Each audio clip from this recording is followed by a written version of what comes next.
वरसा साहब, आप चूंकि हिस्सा भी बने उस एहतजाज का जो कि हुकूमत के खिलाफ किया गया नेशनल प्रेस क्लब के बाहर, और PFUJ के मेंबरान और दीगर अहम तंजीमों ने भी इसमें शिरकत इख्तियार की। सबसे पहले तो मुझे ये बताइएगा, जो वहां पर मौजूद सहाफ़ी थे, बड़ा अजीब सा रवैया अपनाया रियासत ने आप लोगों के साथ, आपसे मुराद यानी कि हम सबके साथ, लेकिन एहतजाज जारी रहा, अलामती तौर पर जंजीरें भी हाथों में पहनी। मुझे बताइएगा, वहां पर मौजूद जितने भी सहाफ़ी थे, सबकी राय क्या है स्पीकर कवानीन के तहत? ज़रिया, बहुत शुक्रिया। आज नेशनल प्रेस क्लब में पाकिस्तान तहरीक इंसाफ का एक आला सतह का वकला का वफ्द भी था, सिविल सोसाइटी थी और जर्नलिस्टों के अलावा बहुत सारे शहरी भी थे इस आज के प्रोटेस्ट में। नेशनल प्रेस क्लब से डी चौक तक हमने मार्च किया और जब डी चौक के करीब पहुंचे तो वहां पर पुलिस ने अपने रवायती हथकंडे इस्तेमाल किए। वहां पर हमारी उनसे हाथापाई भी हुई, धक्कम पेल हुई और उसके बाद बिल आखिर हम डी चौक से गुजर कर आगे जहां पार्लियामेंट की तरफ जाते हैं उस गेट के पास पहुंच गए। वो गेट बंद था, उस पर खारदार तारें थी। खैर, हम वहां पर हमने धरना दिया, सिट इन किया और वहां पर बड़ी तादाद में सीनियर जो सहाफी थे, वर्किंग जर्नलिस्ट वहां पर मौजूद थे, सिविल सोसाइटी और बाकी शहरियों ने भी बड़ी तादाद में शिरकत की। अच्छा देखिए, हम इस फेक न्यूज, डिस इन्फॉर्मेशन, इसके हरगिज़ हम चाहते हैं कि कानून होने चाहिए, लेकिन आप मुझे बताइए कि क्या ऐसा पैका कानून जो 2016 में पाकिस्तान मुस्लिम लीग नून की गवर्नमेंट लेके आई थी, जरा अगर आप मुझे इजाजत दें मैं आपको एक छोटा सा वाकया बताऊं। उस वक्त जब हमने इसको अपोज किया था, जब पाकिस्तान तहरीक इंसाफ की गवर्नमेंट इसमें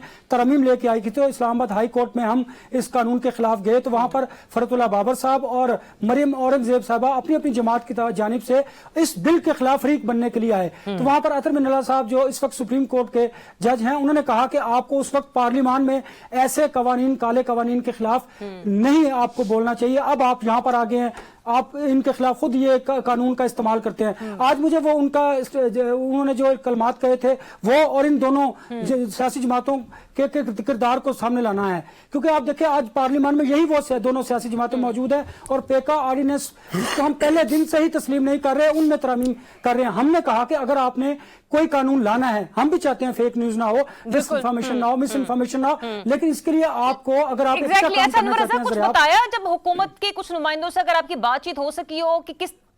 कानून के तहत उन्हें ये पता चलेगा कि ये फेक है या फेक नहीं है, क्योंकि हुकूमती वुज़रा हर आए रोज कभी असेंबली फ्लोर पर तो कभी टीवी टॉक शोज में बैठ के एक कोई और बयान देता है, दूसरा शख्स कोई और बयान देता है, इनके तो अपने बयानात आपस में तजाद कर रहे होते हैं ना, कोई कॉन्ट्रडिक्शन नहीं होती। जरियाब यही वो बात है, क्योंकि हमने जर्नलिज्म किया हुआ है, हमें पता है कि कोई एक मिनिस्टर आपको एक खबर देगा, दूसरा मिनिस्टर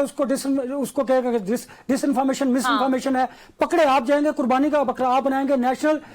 जो कौमी सलामती है और जो तशद्दुद, रियासत के खिलाफ जो बात है, तशद्दुद है, उसमें आप जिसको चाहें आप इस मेन स्ट्रीम मीडिया में बैठे लोगों को स्लिप ऑफ टंग भी हो सकता है, मिस इन्फॉर्मेशन भी हो सकती है। अगर मुझे कोई हुकूमती वजीर को एक बात बताता है, दूसरा उसको डिसओन करता है और मुझे पेका के खिलाफ FIA में चला जाता है, मुझे बताया मैं कहां पर स्टैंड करता हूं। अगर आपने सोशल मीडिया पर आप समझते हैं, हम भी समझते हैं कि फेक न्यूज है, डिस इन्फॉर्मेशन है, तो आपने खुद कहा था कि हम डिजिटल अथॉरिटी ला रहे हैं, क्यों नहीं लेकर आए? अच्छा, दूसरी बात, हमारी जब हुकूमती जिम्मेदारान से बात हुई, इरफान सिद्दीकी साहब से, तारड़ साहब से जो तर्जमान है, इतलात है, तो उन्होंने कहा कि हम आपकी तजावीज उनको इनकॉर्पोरेट करेंगे। हमारी किसी तजावीज को इनकॉर्पोरेट ही नहीं किया, रातों रात इस बिल को मंजूर करवाया गया, कौमी असम्बली के बाद सेनेट से मंजूर करवाया गया। अब रवायती तौर पर जनाब ये प्रेसिडेंट के पास जाएगा, उस पर साइन कर दो,